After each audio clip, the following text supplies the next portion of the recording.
astronauts. So we'll be looking about astronaut life and the space on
Stand anywhere on the Earth, and space is never more than a mere 100 kilometers away. At this distance, you are beyond Earth's atmosphere and are officially an astronaut. 100 kilometers. That's less than some people commute to work each day. And yet just 50 years ago, this distance was out of reach. Decades of research and development into spacecraft has allowed us, for the first time in the history of the human race, to leave our planet and explore what is beyond. Technology has given us the tools to break free of gravity and journey beyond our world. But what about the people involved? What does it take to be part of these incredible journeys? What does it take to become an astronaut? Before anyone can become an astronaut, years of mental and physical training must be completed. The long process of developing the skills needed begins much closer to the ground, in fact, underwater.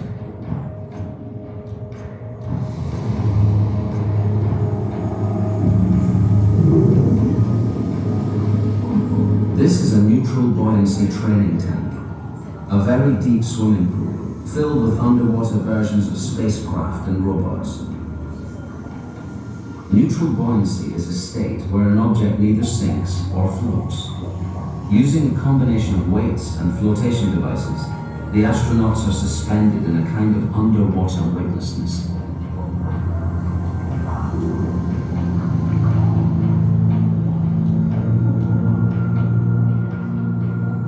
To replicate the conditions of an actual mission, real spacesuits are used. Bulky and cumbersome, these suits provide limited mobility and prevent any tactile contact.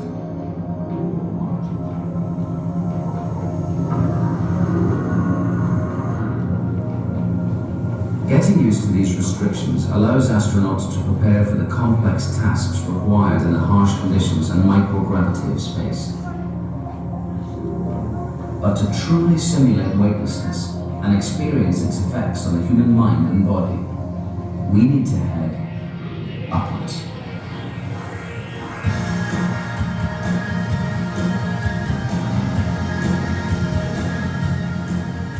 This is the vomit comet, as it's affectionately known. To simulate a near zero gravity environment on Earth, we have to counteract the gravitational forces that keep us on the ground. The vomit comet achieves this by climbing to high altitudes and then diving back to Earth in an increasingly steep curve called a parabola. In the midst of this free fall, the aircraft matches the speed at which gravity is trying to force it back down to Earth, and a period of weightlessness is achieved. This is similar to the effect you feel when you drive too quickly over a humpbacked bridge. Imagine if that brief sensation lasted for 20 seconds instead of 1, and it's not hard to see why the vomit comet got its name.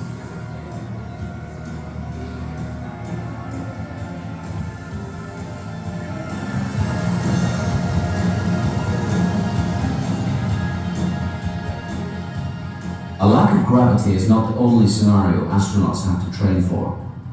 During a launch into space and re-entry, they are subjected to many times the gravitational forces of those here on Earth. Like a huge centrifuge, the capsule on the end of this arm is gradually accelerated up to speed. The faster the arm rotates, the more forces of gravity, or G-forces, are produced. In a typical launch, an astronaut will experience approximately 3 times the amount of gravity that we are used to on Earth. If you have ever been on a roller coaster at an amusement park, you have probably already experienced close to 3G, but only for the briefest of moments. During a launch, astronauts have to endure these forces for 8 crushing minutes. If the G-forces are raised higher, then greater problems can arise. Exposure for more than a few seconds around 6G can cause vision to blur and narrow, and eventually you black out.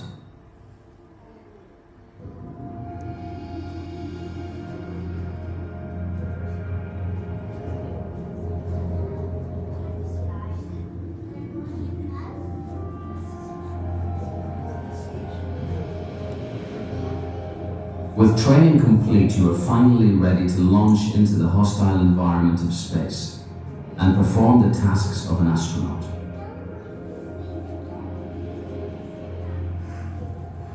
With no air to breathe and temperatures that range from freezing to boiling, astronauts must wear specially designed suits that protect them from these extremes.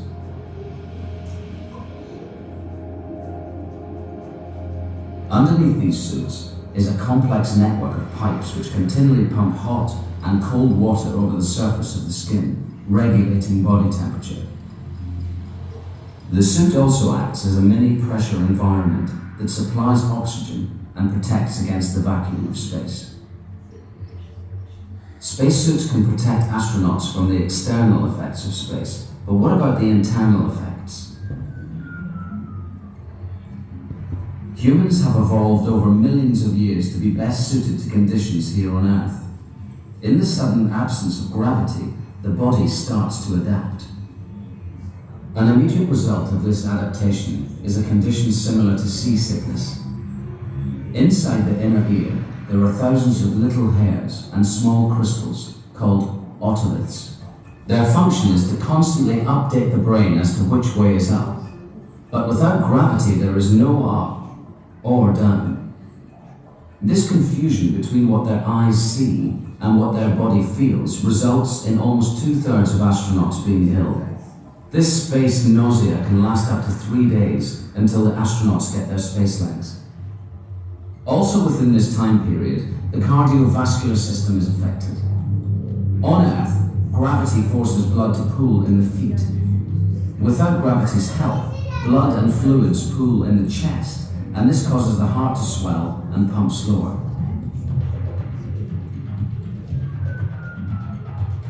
As more time is spent in space, the body has less need for dense bones and heavy muscles. On Earth, the skeleton is for support, protection, and locomotion.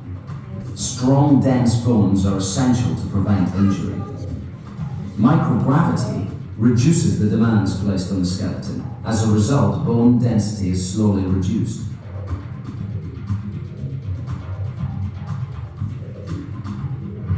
The porous structure of the bone becomes thinner as the calcium literally fizzes away. For every month spent in space, up to 2% of bone density can be lost. As a result, bones become brittle, similar to the effects of osteoporosis. Muscle loss also occurs in space. Without the need to constantly overcome the forces of gravity, the demands on the muscles are much lower. To combat bone and muscle loss and prevent any long-term effects on return to Earth, astronauts must exercise every day in specially designed space gymnasiums. Microgravity and its effects on the human body aren't the only obstacles to overcome. Greater and more immediate dangers lurk in space.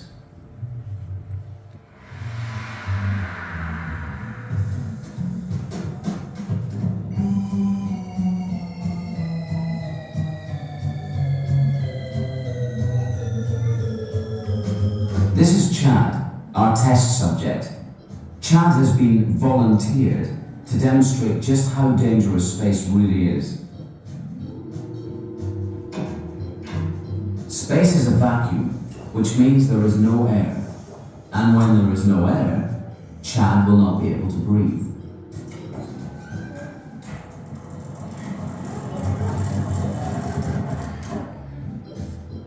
If by some accident Chad is detached from his spacecraft, then he could drift away and never be seen again.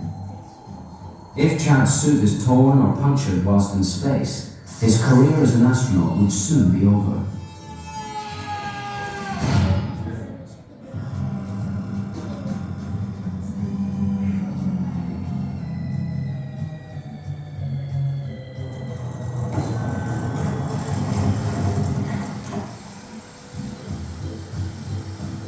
It is incredibly cold in space, around minus 150 degrees Celsius.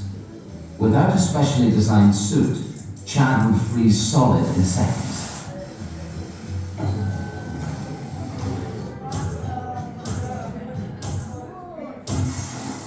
Space is mostly empty.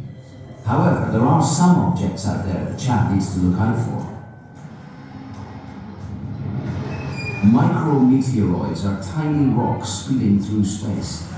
They are too small to be detected and difficult to avoid. Larger meteors are also hurtling through the solar system. However, their size makes them easier to detect and avoid.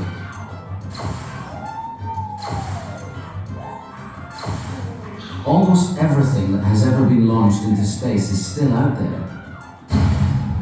There are nearly 4 million individual pieces of space junk orbiting the Earth.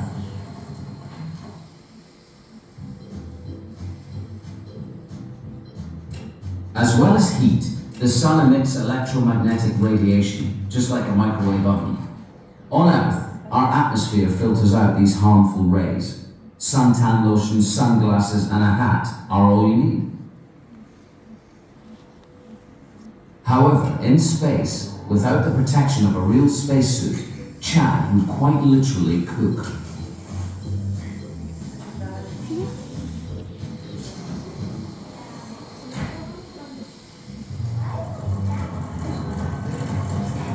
A more sinister type of radiation comes from deep space, in the form of cosmic rays. These cannot be avoided or shielded against, and are capable of mutating or destroying DNA.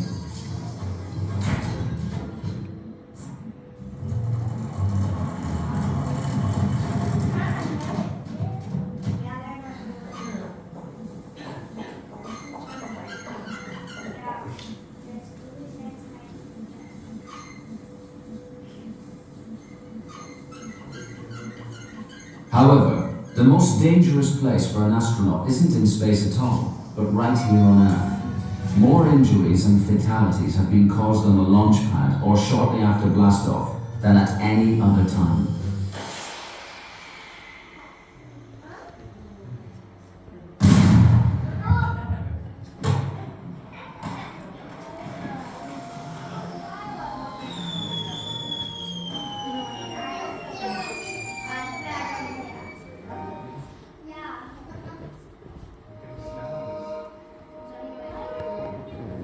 In the beginning of the space age, astronauts spent relatively short periods of time in space. Missions were brief, typically lasting no more than a few days. The construction of space stations means much longer can now be spent living and working in space.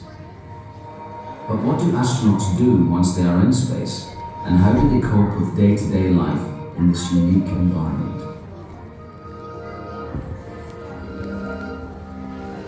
Everyday tasks that we take for granted on Earth become much more difficult. This is how water behaves in space. Imagine trying to take a shower or use the toilet when liquids just float away.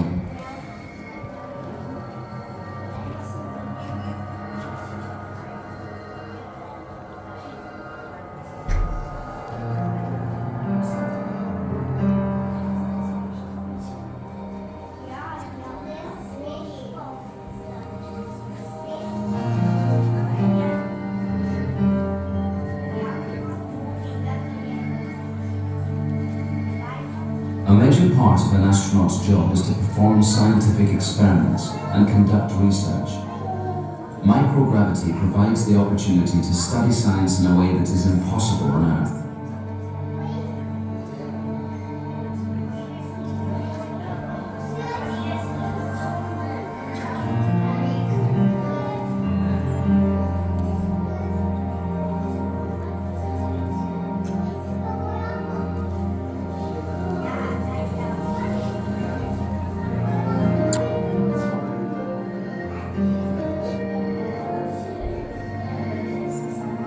Keeping fit is vital for an astronaut's health.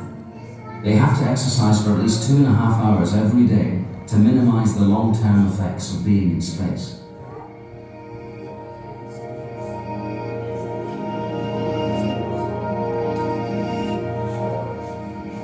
It is essential that regular maintenance and upgrades are performed to preserve the fragile environment of the space station. The smallest problem can very easily become a life-threatening situation.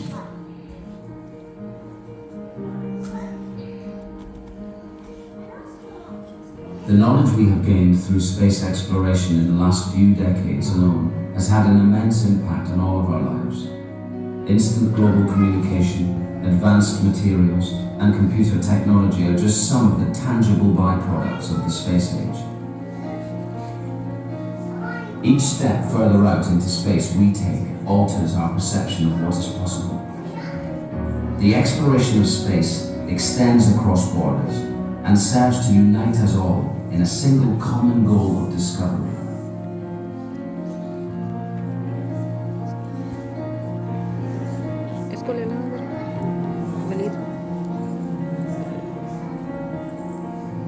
How different would our lives be today if our ancestors had not embraced such challenges and ventured out into the unknown?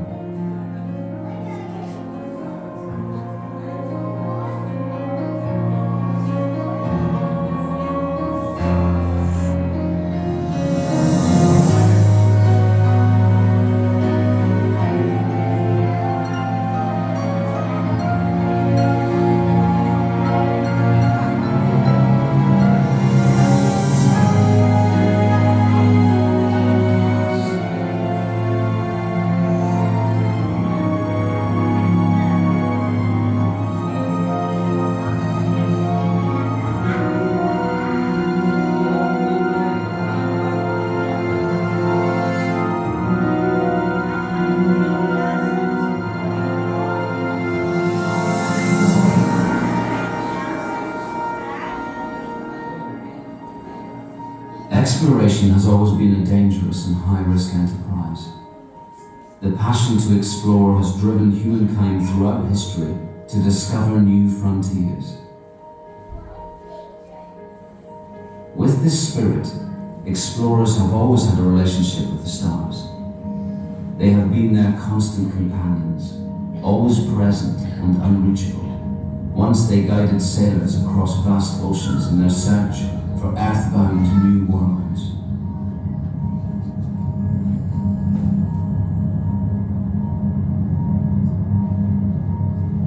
But what will the future hold for the pioneers of tomorrow? Will our desire to constantly reach out into the unknown allow us one day not just to look up at the stars, but to travel amongst them?